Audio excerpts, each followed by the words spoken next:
বন্ধুরা good morning. Papai Sonai lifestyle ব্লগে তোমাদের অনেক স্বাগতম আর অনেক ভালোবাসা জানিয়ে আজকের ব্লগটা শুরু করছি। কেমন আছো তোমরা? আশা করছি তোমরা খুব খুব খুব ভালো আছো আর আমিও খুব ভালো আছি। আজকে 6 এপ্রিল রবিবার আর সকালে উঠে না শরীরটা ম্যাচ ম্যাচ করছে, এত পরিমাণে গরম পড়েছে, একটু ঘুমাতে পারছি না। খাবার দাবার খেয়ে হজম হচ্ছে, পেটটাও যন্ত্রণা করছে, কিন্তু সমস্ত কিছু হলেও যে কাজটা ফার্স্ট প্রায়োরিটি হচ্ছে সংসারের কাজকর্ম, সেটা তো করতেই হবে। আমাদের বা হাউসওয়াইফদের আবার শরীর খারাপ বলে কি কিছু হয় নাকি বলো না? মানে মাঝে মাঝে মনে হয় না একবেলা যদি ছুটি পেতাম কি না ভালো হতো, কিন্তু সংসারে তো ওরকম কোনো অপশান নেই ছুটি মানে পাওয়ার। ওই জন্য সকাল থেকে উঠে কোমর বেঁধে লেগে পড়ে কাজে। আর এদিকে বাসনপত্র ক্লিন করে হয়ে গেছে, চা বসানো হয়ে গেছে, আর এখানে বাসনপত্রগুলো তুলে রাখছি। চলো এদিকের কাজ সারি, আমার সাথে থাকো তোমরা। আর এদিকে দেখো বাসনপত্র সমস্ত মানে গুছিয়ে আর এখানে হাতা খুন্তি রেখে দিচ্ছি, কারণ হাতা খুন্তি হচ্ছে প্রয়োজনীয় জিনিসপত্র। আর এদিকে চা হতে হতে চিকেনটা ধুয়ে নিচ্ছি, রবিবার মানেই চিকেন ডে। ছেলেগুলো না মানে মাছ খেতে চায় না, রবিবার হলে একটু মাংস হলে ভালো। ওই জন্য অনেকটা পরিমাণেরই চিকেন নিয়েছি, দুবেলা করে নেবো, তাহলে আর ওবেলা রান্না করতে হবে না। মানে এত গরম পড়েছে মনে হচ্ছে একবেলা রান্না করে যেন 4 বেলা খাই, এমন অবস্থা। চলো এদিকে চিকেনগুলো ধুয়ে নিই, সাথে থাকো।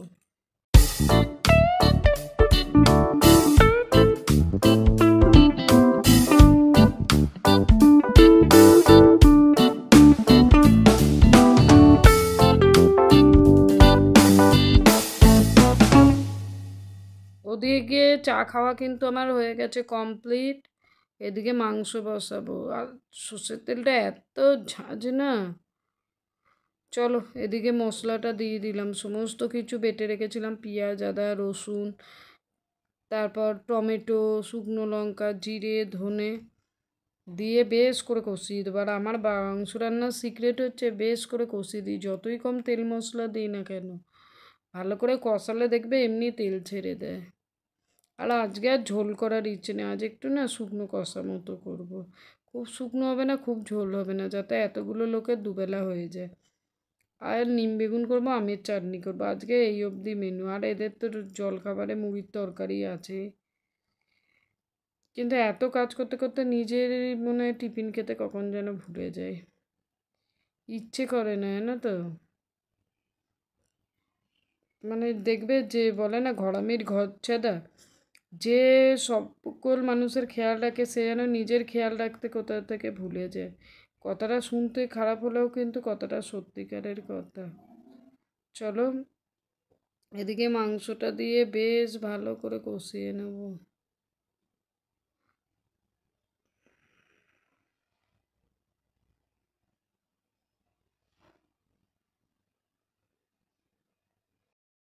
চলো এখানে মাংসগুলো দিয়ে ভালো করে কষিয়ে নিলাম, আলু দিয়ে দিলাম। আজ আর ইচ্ছে করছে না আলুগুলো আলাদা ভাজলাম না। আর এই গরমে তো একদম বেশি তেল মশলা দেবোই না, কারণ বাড়িতে 75-এর ওপরে 2টো বয়স্ক লোক আছে, বলো না বেশি তেল মশলা কি খাওয়ানো ভালো?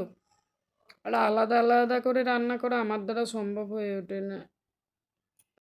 মাংস কষিয়ে চাপা দিয়ে ওই জলেতেই আজকে সেদ্ধ করবে। এদিকে নিম বেগুন বসিয়ে দিয়েছি, ওদিকে গরম মশলা বাড়ছি, মানে কাজের আর শেষ নেই বন্ধুরা। শরীর যখন খারাপ থাকে না তখন কি বলো তো, কম কাজও মনে হয় কত কাজ। এদিকে নিম বেগুনের বেগুনটা চাপা দিয়ে ভেজে তুলে নিলাম, এদিকে নিম পাতাটা ভাজতে দিয়ে দিলাম, এদিকে মাংসটা দেখে নিলাম হয়েছে কি না। মানে একটা হাতে যে একটা না মানে 2টো হাতে যে কত কাজ সামলাতে, তা একজন আমরা হাউসওয়াইফরাই জানি। চলো এদিকে চাটা বসিয়ে দিই।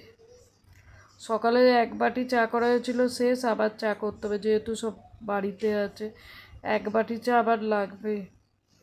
মানে কী করে করব সেটা কেউ দেখে না, কিন্তু করতে তো হবে। চলো এদিকে দেখি মানে মনে হচ্ছে কতক্ষণে রান্না করে, আর শরীর ভালো না থাকলে দেখো না হাত পাওয়া যেন ঠিক নেই, এমন অবস্থা হয়ে গেছে আমার। এদিকে ভালো করে ভেজে নিচ্ছি নিম বেগুনটা সুন্দর করে। আর এই গরমে মাংসর থেকেও নিম বেগুনটা বেশি ভালো লাগে বলো, উচ্ছের থেকেও যেন মনে হয় রোজ নিম বেগুন খাই, কিন্তু রোজ তো খাওয়া ভালো না। এই সপ্তাহে বলতে গেলে 2 দিন রান্না বাড়া করি নিম বেগুন, কারণ দুটো ছেলের জন্মবার আছে 2 দিন, শনিবার খেতে নেই, বৃহস্পতিবার খেতে নেই, হাতে গোনা 2-3টে দিন, সেই 2-3টে দিনেই নিম বেগুনটা যাকে বলে এক কথায় খাওয়া দাওয়া হয়। এদিকে দাঁড়িয়ে আছি, চাটা কতক্ষণে ফুটবে, আর ওদিকে নিম বেগুনটাও নাড়াচাড়া করে নিচ্ছি বন্ধুরা। যখন দেখবে এই ধরো চাটা বসে দাঁড়িয়ে আছি হচ্ছে না, যখন দেখবে তুমি মানে বসে নেই তখন ফুটে যায় যে একদম মরে গেল চায়ের জলটা।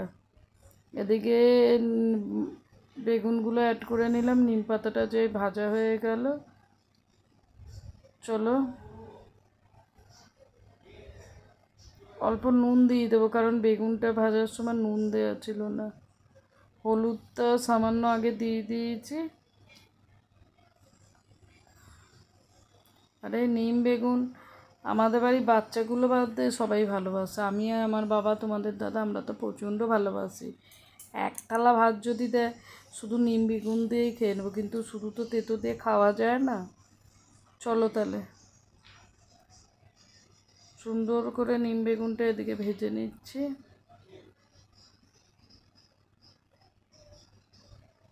একদম ভালো করে মিশিয়ে নিচ্ছি, নুনটা যেহেতু দেওয়া হয়েছে, আর আমার হাতে না একটু নুনটা কমই পড়ে জানো তো বন্ধুরা।